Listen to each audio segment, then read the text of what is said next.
Ano po ba yung mga issue ng mga construction worker na hindi napapagtuunan ng pansin ng Ah, pamahalaan? Ito po, lalong-lalo na po yung mga skill natin. Hindi man lang po napapansin ng pamahalaan.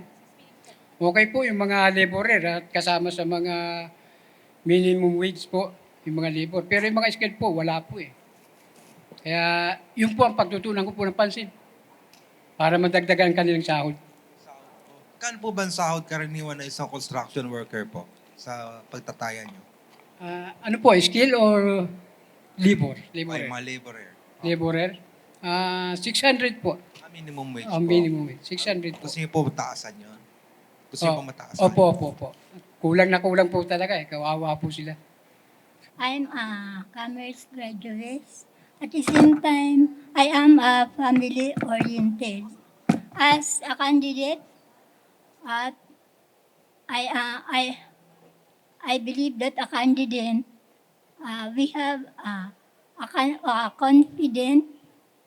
We must be confident, secure in the knowledge of who we are and what we stand for, meaning ready to help. So, I believe that government should preserve freedom of conscience and worship.